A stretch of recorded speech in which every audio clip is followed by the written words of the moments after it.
Hello everyone. आज का हमारा टॉपिक है about mechanism of secretion of pancreatic juice.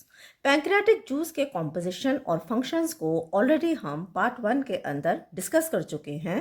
इस वीडियो के अंदर हम पैंक्रियाटिक जूस के मैकेनिज्म ऑफ सिक्रीशन को डिस्कस करेंगे। तो जो पैंक्रियाज है बेसिकली एक डुअल ग्लैंड है जिसके दो पार्ट होते हैं, एक एंडोक्राइन पार्ट और दूसरा एक्सोक्राइन पार्ट।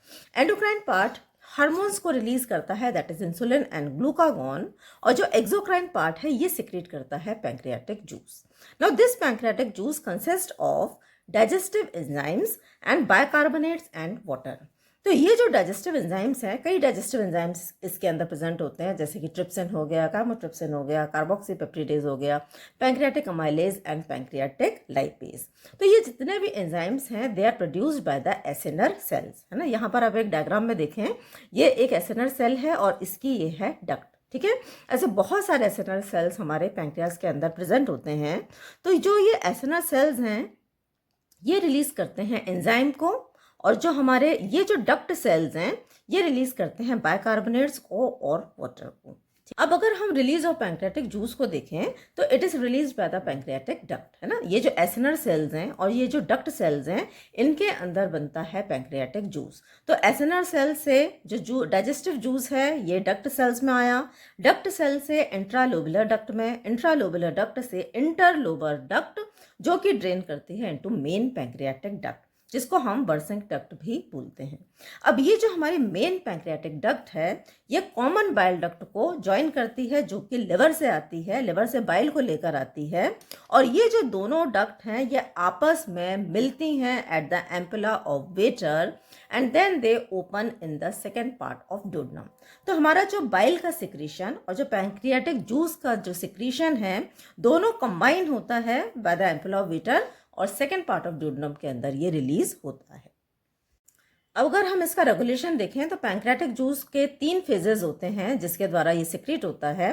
पहला है सेफेलिक फेज, दूसरा है गैस्ट्रिक फेज और तीसरा है intestinal phase. Cephalic phase nervous mechanism के द्वारा ऑपरेट होता है, गैस्ट्रिक फेज हार्मोनल कंट्रोल के माध्यम से ऑपरेट होता है, और जो हमारा इंटेस्टाइनल फेज है ये भी हार्मोनल कंट्रोल के माध्यम से ऑपरेट होता है। तो एक एक करके हम तीनों फेजेस के बारे में डिस्कस करेंगे। Let us first discuss about the cephalic phase. तो सेफेलिक फेज जैसा कि हमने बोला कि ये नर्वस मैकेनिज्म है, तो इसको जो रेगुलेट करती है nerve that is the vagus nerve, that is the 10th cranial nerve. अब यहाँ पर 2 तरीके के रिफ्लेक्सेस आते हैं। First is unconditioned reflex and second is conditioned reflex, है ना। अनकंडीशन रिफ्लेक्स में प्रायर हमको एक्सपीरियंस नहीं होता, लेकिन जो कंडीशन रिफ्लेक्स हैं they depend upon the prior experience of the person, है ना। दोनों में बहुत ज़्यादा फर्क नहीं है, थोड़ा सा फर्क है। तो पहले हम अनकंडीशन रिफ्लेक्स को डिस्कस कर लेते हैं। जैसे ही फूड ओरल कैविटी में आया, जैसे ही हमने खाना खाया, तो ये स्टिमुलेट करती है वैगस नर्व को। वैगस नर्व रिलीज करती है एसिटाइल कोलिन को। Now this acetyl choline it stimulate the pancreatic acini, और अब पैंक्रियाटिक एसिनाई रिलीज करता है पैंक्रियाटिक जूस को। अगर हम कंडीशन रिफ्लेक्स देखें, यानी कि जो पर्सन है उसको पहले से उस फूड के बारे में एक्सपीरियंस है, तो सिर्फ फूड के मात्र देखने भर से या स्मेल करने से या उसके बारे में सोचने से या उसकी कुछ बात करने से, है ना, site smell thought and hearing about the food it stimulate the vagus nerve. Vagus nerve stimulate होगी, अगेन ये क्या रिलीज करेगी, बाकी मैकेनिज्म हमारा सेम है ना। एसिटाइल कोलिन को रिलीज करेगी, एसिटाइल कोलिन स्टिमुलेट करेगा पैंक्रियाटिक एसिनाई को, पैंक्रियाटिक एसिनाई रिलीज करेंगे पैंक्रियाटिक जूस को। यहाँ पर एक पॉइंट जो हमको याद रखना है वो ये है कि ये जो वैगल सिक्रीशंस है, यानी कि जो पैंक्रियाटिक जूस वैगस नर्व के स्टिमुलेशन के द्वारा रिलीज होता है, उसके अंदर 3 इंपॉर्टेंट पॉइंट्स हैं जो कि याद रखना है। पहला, it constitute 25% of the total pancreatic secretion. जितने भी पैंक्रियास से जितना भी सिक्रीशन होता है उसका लगभग 25% सिक्रीशन है, it is due to the vagal stimulation. दूसरी चीज ये है कि ये जो हमारा डाइजेस्टिव जूस है it is rich in enzymes but poor in bicarbonate concentration. जो हमारा दूसरा फेज है that is the gastric phase, ये हार्मोनल कंट्रोल के अंदर आता है, और इसमें जो हार्मोन इन्वॉल्व है that is the gastrin hormone. ये फेज तब स्टार्ट होता है जब फूड हमारा स्टमक के अंदर एंटर करता है ना। अब गैस्ट्रिन है क्या, बेसिकली ये एक पेप्टाइड हार्मोन है जो कि हमारे स्टमक के पैलोरिक एंट्रम के जी सेल्स के द्वारा प्रोड्यूस किया जाता है। और इसका स्टिमुलस क्या है, यानी कि कौन सा फैक्टर है जो कि गैस्ट्रिन के सिक्रीशन को स्टिमुलेट करता है। तो वो फैक्टर है partially digested food, specially amino acid, है ना।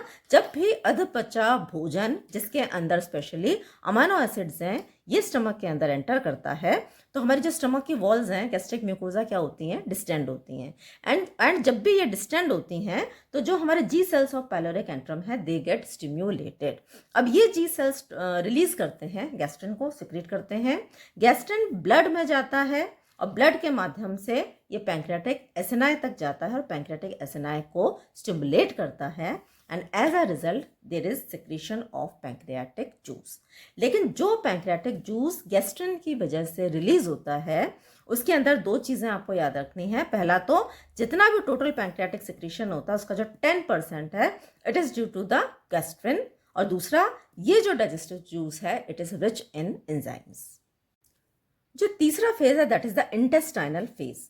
अब ये जो फेज है ये भी हार्मोनल कंट्रोल के अंदर होता है और इसमें जो हार्मोन्स इन्वॉल्व हैं that is cholecystokinin, pancreozymin, short में हम इसको CCK-PZ बोलते हैं, secretin, then gastrin, then vaso active intestinal peptide that is VIP।